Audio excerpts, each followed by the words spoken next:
listening, from all leadership capacities, probably is the one that's most underrated. Everyone talks about vision and about this and about that, but listening is really at the source of all great leadership.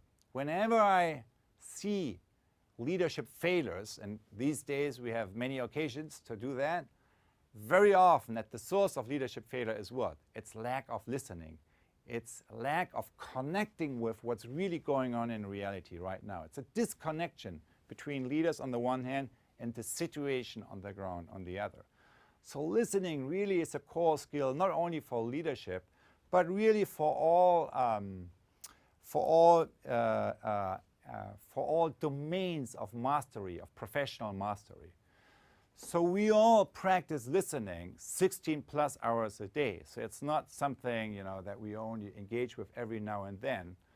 And it is as important for our professional work as it is for our professional life as it is for our personal life. So I observed listening for many years, and I came up with a very simple distinction, which is 4 different levels of listening. So here's the first level. The first level is basically listening by what I call downloading, right? Downloading is basically that from your habits, you listen to what you already know. And the result, not that this is a surprise, but the result, of course, in that case is that you reconfirm what you already know. You reconfirm your opinions and judgments. And here's how this first level of listening by downloading works. Let's say this circle here represents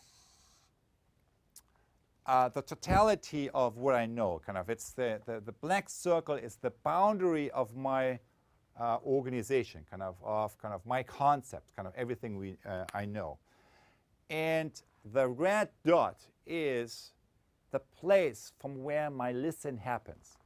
So when I listen from the center of my own prison, what is it that I recognize? What is it that I'm listening to? I pay attention to what I already know. It's like projecting my own slides on the wall. So I'm in a closed room, all the windows are closed, all the curtains are down, and everything I see is limited to what I am projecting, my own concepts, my own slides, what I am projecting onto the wall.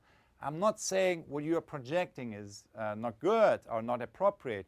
All I'm saying it's not what's really going on outside. It's a result from your experiences of the past. It's reflecting the past, not the present moment. And it's something that you project onto the wall. That's listening 1. The outcome is we reconfirm what we already know. Here's listening 2. Listening 2 is factual listening. And the essence of factual listening is that we notice what's different, right? We are noticing differences. We access the open mind, and the outcome is that we, notice disconfirming data. We notice what is actually different from what I expected to see. Charles Darwin was known to always have a notepad on him where he would write down observations that contradicted his theory, because he knew exactly what our mind is doing. When we notice something that doesn't fit our theory, is in contradiction with that, our mind is over time getting rid of everything that's not confirming what we expect to see. So, but he knew that disconfirming data is actually the source of innovation. So that's why he wrote that down, and it helped him to evolve his own theory. So here's what factual listening is. It's, you get up, you go to the window, you open the curtain, and you actually look what's going on outside. You watch what's going on outside. That's factual listening. Now that's, what we train in all good science is, notice disconfirming data. But for all of you, for all of us who deal with complex social change processes, this is not good enough. There are two additional sources of listening that are very critical and that need now our skills and intentional skill development. The third level is empathic listening.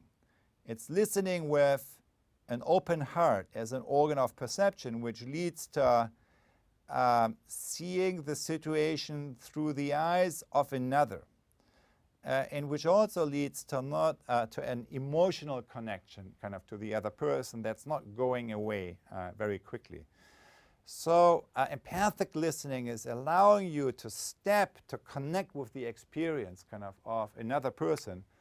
And when I asked a cognitive psychologist, what really is happening here when you access this deeper way of operating, she said, listening begins to happen from the field or from the other person that you are connecting with.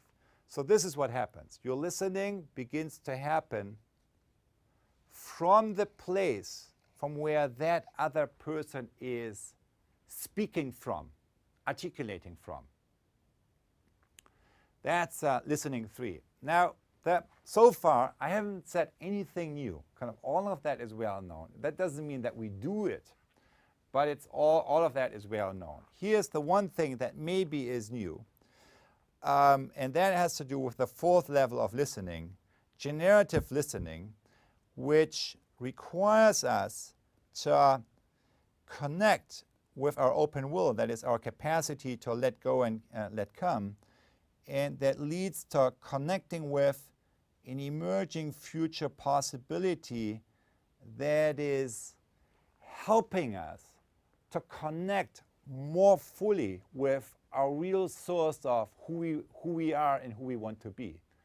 So you know whether or not you are operating on level 4, listening, when you watch your level of energy and when you watch whether or not your sense of self, your sense of identity has shifted a little bit towards the person who you really are and who you're moving towards.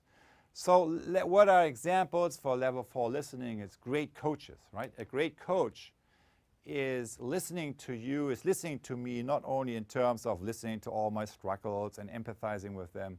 No, a great coach is listening to my current struggles in terms of noticing already the arrival of my highest future possibility.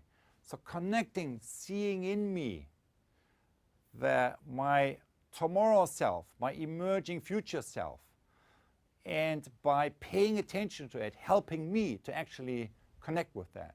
So that's what great educators do. That's what great leaders do. They don't see you in terms of only your past, but they see you in terms of your highest future possibility. And that's kind of what this fourth level of listening is about.